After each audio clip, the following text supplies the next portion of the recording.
नमस्कार शेतकरी मित्रांनो, आज आपण वडणगे तालुका करवीर जिल्हा कोल्हापूर इथं आलेलो आहे. आमचे मित्र अशोक दिंडे साहेब इथं आहेत आणि ते गेले 6 वर्ष बाहेरीचे अल्ट्राशी वापरूनच सगळी पिकं करतात, दुसरं काहीही वापरत नाहीत. तर आता ह्यांनी वेगवेगळी पिकं केलेत. ऊस केला आहे. आता तुम्ही जर बघितलं ह्या ऊसाची हाईट बघा किती आली आहे. 2.5 महिन्याचा ऊस आहे फक्त, म्हणजे खोडवा आहे. 3 फेब्रुवारीला पहिलं पाणी दिले तुटल्यानंतर आणि आज हा दिवस आहे. तुम्ही साईज बघा, त्याची पानाची जाडी बघा, लक्षात घ्या, रुंदी बघा, सगळं लक्षात येईल तुमच्या. आणि ह्याच्यामध्ये ऊसामध्ये ह्यांनी काकडी केली आहे. आता ही काकडी जर बघितली तुम्ही तर काकडी बघा कशी आहे, म्हणजे किती क्लिअरन्स आहे त्याला. ह्याच्यावर कुठला रोग नाही, कीड नाही, तुम्हाला दुसरं काही लागत नाही ह्याला मारायला. तर त्यांनी काय केलं आणि कसं करतात ह्याच्याविषयी आपण त्यांच्या तोंडून ऐकूया. बोला साहेब. मी अशोक तुकाराम दिंडे, गाव वडणगे, तालुका करवीर, जिल्हा कोल्हापूर. मी 2019 पासून सेंद्रिय शेतीच्या ह्याच्यात आहे. तर बायोरिच आणि अल्ट्रासी वापरून मी सेंद्रिय शेती करत आलोय. महत्त्वाचं म्हणजे चालू वर्षी 2.5 महिन्यामध्ये मी 2000 लिटर बायोरिच सोडलेला आहे. अल्ट्रासी 4 लिटर ड्रिंचिंग केले आणि 1 लिटर फवारणीसाठी वापरले. आता आंतरपिकामध्ये घरी लागणारा जेवढी भाजी लागते त्याच्यामध्ये काकडी आहे, भेंडी केली आहे, वांगी आहेत, परत ढबू मिरची आहे, साधी मिरची केलेली आहे, कोबी आहे, फ्लावर आहे, म्हणजे बरेचसेच हे केले. सगळं आपण बघणार आहोतच पुढं. सगळं आपण त्याच्यामध्ये बघणार आहोत. आता खाली आता बघत जाऊया त्याच्यामध्ये. आता ही काकडी विषयी काय म्हणायचं तुम्हाला? काकडी बघा की तुम्हीच बघा, आता काकडी किती हे आहे, फ्रेश आहे, किती काकडी आहे बघा. पानावर कुठलीही कीड रोग नाही आहे. औषध काय मारले? बायोरिच अल्ट्रासिस, अजिबात केमिकल काय मारले? अजिबात तुम्ही मारतच नाही. आता हे बघा, हे पानाची रुंदी बघा, ऊसाच्या पानाची रुंदी. ऊसाची जात कुठली आहे? 86-032. 86-032 आहे. सगळ्यांनी लक्षात ठेवा. आपण दुपारनंतर आलेलो आहे. आता अंदाजे 4ची वेळ आहे. तर 4च्या वेळेला सुद्धा हे किती रसरसीत दिसतंय बघा. नाहीतर तुम्हाला आम्ही दाखवतो शेजारी ऊस किती हे झालेले आहे, तो म्हणजे सुरळी धरलेली आहे किंवा त्याला हे धरलेलं आहे, ऊन धरलेलं आहे आपण म्हणतो. तर ह्याच्यात ऊन धरत नाही. एक जरा बाळा असं सगळं हे कर. आता मी इथं उभा राहिलो, हे बघा जवळजवळ डोक्या एवढा ऊस आलेला आहे आणि काय ह्याला घातलं नाही असं वाटतं. गेले 6 वर्ष काय घातलेलं नाही आहे. ते बऱ्याच लोकांच्या डोक्यात NPK आहे, त्याला गेले 6 वर्ष काय घातलेलं नाही. आता हे मात्र काय करतात, खाली बघा ह्यांनी पाला ठेवलाय, 2 सरीच्या मध्ये पाला ठेवलाय आणि हा पाला बऱ्यापैकी कुजत आलाय खालच्या बाजूला. जर तुम्ही बघितलं, हे जे 2 फायदे होतात पाल्याचे, एक इव्हॅपोरेशन होत नाही, म्हणजे पाणी द्यायला लवकर येत नाहीये. आणि दुसरी गोष्ट, आपणाला जे शेणखत कंपोस्ट म्हणतो ते कंपोस्ट होत नॅचरली तयार होते. तर आता दिंडे साहेब, आपण हे करताय बरं का, तुम्हाला कसं वाटतं? रासायनिक वापरायचं डोक्यात येतं का नाही कधीतरी? कधी येत नाही. काय येत नाही? ह्याच्यापेक्षा तुम्हाला बरेच शेतकऱ्यांचं काय म्हणणं असतं, जरा अजून रासायनिक जरा घातला असतं तर अनेक वाढला असतं. नाही वाढत नाही. लक्षात घ्या. आणि खर्च बघा किती आहे. आता ह्याच्यामध्ये तुम्हाला मुळांचं हे दाखवतो, मुळ किती आहे ह्याच्यामध्ये. रान बघा, हाताने खोदलं जाते. ही मुळ बघा, ही क्लोजअप घे रे एकदम. मुळ किती मुळ आहेत बघा ह्याला. म्हणजे ह्याच्यापेक्षा जास्त मुळ कधीच शक्यच नाही. तुम्ही खोऱ्यानं समजा हे करताना काय होतं? निघत नाही. खोरं मारलं की खोरं निघत नाही, एवढी मुळ आहेत. आता ही ऊसाची उंची बघा किती ऊस ही आहे ती. आता मात्र ह्या वर्षी कंपल्सरी तुम्ही गुळ करायचा. शेतकरी मित्रांनो, आता आपण पुढे आलोय. तर ह्याच्यामध्ये तुम्हाला ऊसामध्ये ह्यांनी वांगी लावलेत घरी खायापुरती, लई लावलेत असं नाहीये. तरी वांगी किती फ्रेश आहेत बघा, कुठली कीड नाही, रोग नाही, औषध मारायला लागत नाहीये. ह्याला वांगी पण लागलेली दिसतील तुम्हाला, फुलं आहेत आणि कळ्या सुद्धा आहेत. कळलं का? क्लोजअप घे बघा. ह्याच्यावर तुम्हाला रोग कीड दिसतंय का बघा? काय औषध नाही आहे, काय केमिकल फर्टिलायझर नाही, इन्सेक्टिसाइड नाही, पेस्टिसाइड नाही. आता दिंडे साहेब तुम्ही सांगा, वांगी कशी आहेत तुमच्या एरियात? वांगी अत्यंत म्हणजे पनीर खाल्ल्यासारखं वांग लागते. खायला नाही. आता आहे हे शेतामधली नाही परिस्थिती. अत्यंत हे आहे. किती ह्याच्यावरती काय कीड रोग काय आहे का बघा की एकदम क्लोजअप असं दाखव. कीड रोग अजिबात काही नाही. एक दोन ठिकाणीच फक्त तुमची हे होतं शेंडाळी, पण ते औषधानं लगेच हे झालं. बाहेरीच मारल्यामुळे. बाहेरीच अल्ट्राशी मारल्याबरोबर लगेच हे झालं ते. हा, मग शेतकऱ्यांना लक्षात घ्या, नुसता ऊस करताना घरी खायापुरतं वांगी, मिरची, टोमॅटो, कोबी, फ्लावर, तुम्हाला जे काही जमल ते करा. म्हणजे आपणाला बाजारामधून एवढं केमिकल वापरलेलं खायला लागणार नाही. कोबी फ्लावर जर खाल्लं हा, तर घसा खवखवतोय. बाजारातला. बाजारातला कोबी फ्लावर जर खाल्ला तर घशाला खवखव होते. ह्याच्यामध्ये अजिबात काय होत नाही. आता कालच ढबूची भाजी केलेली होती घरामध्ये. या बघूया बघ इथं. आता हा बघा कोबीचा एकच प्लांट आहे. ह्याची जाडी किती आहे बघा, प्रचंड जाडी आहे.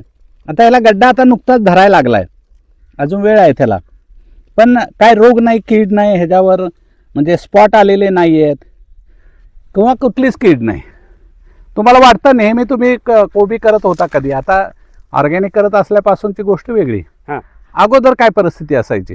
नाही, मार्केटमधून कोबी जर आणला, कोबी फ्लावर, तर घशाला खवखव व्हायची. आता होत नाही. आता अजिबात नाही. आपल्या ह्याच्यामध्ये आता कालच ढबूची भाजी केलेली होती घरामध्ये, कसली ती खवखव होत नाही. डबू लावलाय? डबू आहे की. ठीक आहे, आता डबू पण आपण बघू. हे हे बा क्लोजअप घे. ह्याचं फ्लावर आहे हे, सगळ्यांनी लक्षात ठेवा. कोबी सगळ्या शेतकरी नुसता ऊस करायचा नाही, ऊसात घरी खायापुरतं हे करा, म्हणजे तुम्हाला प्रॉब्लेम मिटेल तब्येतीचा. आता बघा आपण फ्लावरच्या प्लॉट बाजूला आलेलो आहे सरीमध्ये. तर दिंडे साहेब सांगतील की बाबा कसं वाटतंय तुम्हाला फ्लावर. फ्लावरची तुमची कीड रोग अजिबात काही नाही त्याच्यावरती. आता फ्लावरला लोक किती औषधं मारतात? बघा, फक्त 2-3 वेळा बायोरिजची फवारणी घेतलेली, ह्याच्या व्यतिरिक्त दुसरं काहीही नाही. ह्याच्यावर पांढरी माशी, मावा, तुडतुडे अजिबात काही येत नाहीत ह्याच्यावरती. हे लोकांना पटत नाही. लोकांना पटत नाही हे सांगितलं. बरेच जण म्हणतात की तेव्हा मावा, नाही नाही तुडतुडे आलं, हे अजिबात आलं, ते काही आलं, होत नाही त्याला. कीड आली, खाल्लं. हो हो हो, अजिबात तसं काय होत नाही तसं काय ह्याच्यामध्ये. होत नाही. आता ह्याच्यामध्ये आता आपण मिरची बघा. आता ही मिरचीचं एक झाड आहे, तुम्हाला लक्षात येईल. आता ह्याच्या बरोबरच लावलेलं आहे. आता मिरची लागायला सुरुवात झाली आहे, खाली दिसते तुम्हाला मिरची, बरोबर आहे. ह्याच्यावर बघा काय कीड रोग आहे का? दिंडे साहेब तुम्ही जरा बोला, कसं वाटतं तुम्हाला हे? अजिबात ह्याच्यावरती कीड रोग किंवा तुमचं ते मावा, तुडतुडा किंवा ते पान गुंडाळी काय आता म्हणतात मिरची करणारे शेतकरी बरं का 50-60 हजार रुपये खर्च करतात त्याला. इथे. हा, हा. नाही गरज आहे ह्याच्यावरती का काय आहे इथे? का बघा की. ह्याला काय वेगळं केलंच नाही आपण. अजिबात काही केमिकल नाही ह्याच्यावर, केमिकल फ्री आहे. हा, आता हे मिरची झाली, हे त्याचा डबू आहे. ढबू आहे. डबू मित्रांनो, बघूया. ही ढबू मिरची आहे. ही ढबू मिरचीत बघा रोग कीड आहे का? थोडं इथं वरच्या बाजूला थोडा प्रॉब्लेम आहे याला, पण 1-2 वेळा बाहेरची अल्ट्राशी मारला की तो विषय मिटतो. आता बघा ह्याला मिरची लागलेली आहे ऑलरेडी. संख्या बघा किती आहे. संख्या किती आहे ते पण लक्षात येईल. 2, 2, 4, 1, 5, 6, 7, 8, 9, 10, 11, 12, 13, 14, जवळजवळ 14 मिरच्या आहेत. झाड एकदम लहान आहे. पावसानं कळलं का? पडलेलं पावसामुळे जरा ते पडले, पण निश्चित चांगला आहे. आहे.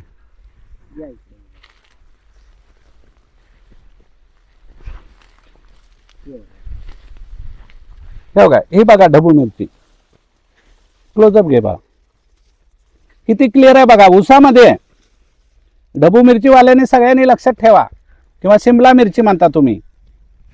वरणा लावलेला आहे, तर वरण्याविषयी सांगा थोडक्यात. अगोदर लावत होता ना, आता काय? 15-16 मी वरणा केला होता. या क्षेत्रामध्ये अर्धा एकर वरणा केला होता. परत 2019 मध्ये म्हणजे केमिकल एवढं त्याला मारावं लागलं मला. 95,000चा 5 महिन्यामध्ये मी वरणा ऐकला. जवळजवळ 50,000 रुपये खर्च आला, 45,000 रुपये राहिलेत. पण घरामध्ये प्रॉब्लेम आल्यामुळं मी रासायनिककडून 2019 पासून रासायनिक बंद केलं आणि सेंद्रियमध्ये आलेलं आहे. आता हे ह्याच्यामध्ये सेंद्रिय तुम्ही सेंद्रियमध्ये यायचं घरी प्रॉब्लेम आला म्हणून. हो, घरी प्रॉब्लेम आला. तर घरी लक्षात ठेवा, घरी प्रॉब्लेम यांच्या काय आला होता, तर कॅन्सर स्टार्ट झाला. आता ह्याच्यावरती कसलंही केमिकल हे केलेलं नाही, फक्त बायोरेज आणि अल्ट्रासी मध्ये हे केलेलं आहे. किती वेळा झाला याला तरी? त्याच्यावर सगळे एका वेळेला. एका वेळी जादा नाही मारलेलं? नाही, ते 2 वेळा फवारणी केलेली आहे फक्त बायोरेज अल्ट्रासीची. आणि बाहेरच खालनं किती वेळा सोडलं? प्रत्येक पाण्याला सोडते. 1500ला आहेच. 2000 लिटर सोडले. म्हणजे 2.5 महिने झाले, 5 वेळा झाला हो, हो, असेल. 5 वेळा. शेतकरी मित्रांनो, हे आता गवार आहे. गवारी झाडं किती क्लिअर दिसतात बघा. याला गवारी लागलेली आहे, किरकोळ नाही लागलेली. लक्षात आलं का? तर गवारीविषयी जरा थोडं बोला तुम्ही देंडे साहेब. गवारी मी रासायनिक मध्ये करत होतो थोडी थोडी, म्हणजे घरामध्ये लागते खायला लागते थोडी करत होतो, पण एवढी कधी फळं त्याला गवारीची लागत नाही, एवढ्या शेंगा कधी लागत नव्हत्या. हा, शेंगाचं प्रमाण जवळजवळ दुप्पट 2.5 पट आहे, पण पण ह्याच्यावरती कीड अजिबात नाही. फ्रेश आहे एकदम. एकदम फ्रेश आहे. तुम्ही बघा मित्रांनो, आता 4 वाजत आले तर 4 वाजता सुद्धा हे किती फ्रेश आहे बघा. एकदम टोटल फ्रेश. असं फ्रेश राहत असतं तर बाहेरीच्या आपलं अल्ट्राशी व्यवस्थित चालू आहे, लक्षात घ्या. आता आपण भेंडी लावल्या आहे, भेंडीकडे जाऊया आपण. आता हे भेंडी लावल्या आहे, भेंडीच्या प्लॉट पाशी आलोय. आता आमचे बरेच भेंडी करणारे शेतकरी आहेत, लाख लाख रुपये खर्च करतात एकरी औषधाला आणि खताला. इथं आता आपण काहीच केलेलं नाहीये. कळलं का? हे किती फ्रेश आहे बघा. दुपारची वेळ आहे, हे एवढं फ्रेश आहे की बोलायचं काम नाही. याला भेंड्या किती लागलेत बघा. ऑलरेडी ह्याने आज तोडलेत म्हणून मोठी भेंडी दिसत नाही तुम्हाला. सकाळी कळलं का? खाली फुलांची संख्या बघा, साईज ह्याला 3-4 फुटे आलीत आत्ताच. जास्त आहेत. हा, 1 2 3 4 5 6 7 फुटी आहेत टोटल. म्हणजे एवढं मोठं हे आहे. ह्याला बघा काय कीड आहे, रोग आहे का? पानाची जाडी किती आहे बघा. पानाची जाडी आहे बघा. काहीच प्रचंड पानाची जाडी आहे. काहीच नाही, कीड रोग ह्याच्यावरती हा, अजिबात काही नाही. मारायचंच नाही. काय होय. काय मारलं का दुसरं? काय अजिबात काही नाही. दुसरं काय मारत नाही. ते गेले 6-7 वर्ष झालं काही वापरत नाही. एकदम सोपी साधी पद्धत आहे. जे भेंडी करणारे शेतकरी आहेत त्यांनी काय करायचं, भेंडी लावतानाच बियाला सीड ट्रीटमेंट करायचं. केलेलं आहे सगळं. हा, ह्याला पण सीड ट्रीटमेंट केली आहे. बाहेरीची अल्ट्राशी लावायची. सगळ्या रोपांना ह्यांनी सीड ट्रीटमेंट केली आहे, म्हणजे बियाला. दुसरी गोष्ट, हे लावल्यानंतर दर 7 दिवसांनी एकदा बाहेरीची अल्ट्राशी खालून घ्यायचं, बाहेरीची अल्ट्राशी वरून मारायचं. दुसरं काय करायचं नाही, काय आणायचं नाही, कुणाला विचारायचं नाही. कीड जर दिसत असेल तुम्हाला तर तुम्ही काय करायचं, बायोकल्चर तयार करायचं. 2 लिटर बायोकल्चर खालून सोडायचं, 2 लिटर वरून मारायचं. त्याला काही खर्च नाही तुम्हाला. पाव लिटर तुम्हाला चांगलं 6 महिने जातं.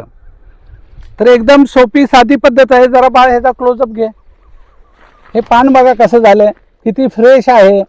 हा फ्रेशनेस तुम्हाला कुठं दिसणार नाही. लक्षात आलं का? आता कुठलं राहिलं? सगळ्यात महत्वाचं म्हणजे सीड ट्रीटमेंट जर केलेलं असेल हा, तर 80% कीड तिथंच कमी होते. 80%. हा अनुभव आलाय हो हो हो. कारण वरण्याला मी इथून पाठीमागे आहे तसं बी टोकणत होतो. ह्या वेळेला सीड ट्रीटमेंट केलेलं आहे. एकही आळं मी 2.5 महिन्याचा ऊस आहे. काही केमिकल वापरलेलं नाही, इन्सेक्टिसाइड नाही, पेस्टिसाइड नाही, लिक्विड फर्टिलायझर नाही, urea, super phosphate, muriate of potash काही वापरलेलं नाही. काय वापरायचं लागत नाही, कारण ह्याचा किरकोळ अनुभव नाही, गेल्या 6 वर्षाचा अनुभव आहे. तर तुम्हाला काय वाटतं, ही हाईट 2.5 महिन्याच्या मानाने खूप आहे. असं ना? खूप आहे. आणि ह्याचा फ्रेशनेस बघा, ही पानाची जाडी बघा किती आहे, पानाची रुंदी किती आता आहे. शेतकरी मित्रांनो, हा एपिसोड आपण इथंच थांबवूया. कळलं का? सगळ्यांच्याही लक्षात आलं 2.5 महिन्यात खोडवं कसं आलंय. कोण म्हणणार नाही हे खोडवं आहे. लक्षात आलं, लागण्यासारखं वाढलंय. बरोबर आहे की नाही? लागण्यापेक्षा फ्रेश आहे. तर सगळ्यांनी लक्षात ठेवा, ज्यांना कुणाला खोडवं करायचं असेल, ज्यांना लागण नवीन ऊसाची करायला लागलेले आहेत, त्यांनी स्टार्टपासून करा, मनापासून करा. तुम्ही जर हे कंटिन्यू सोडलं बाहेरीच्या अल्ट्राशी तर तुम्हाला दुसरं काही लागत नाही. तर हा एपिसोड आपण इथंच थांबवूया. नमस्कार शेतकरी बंधू.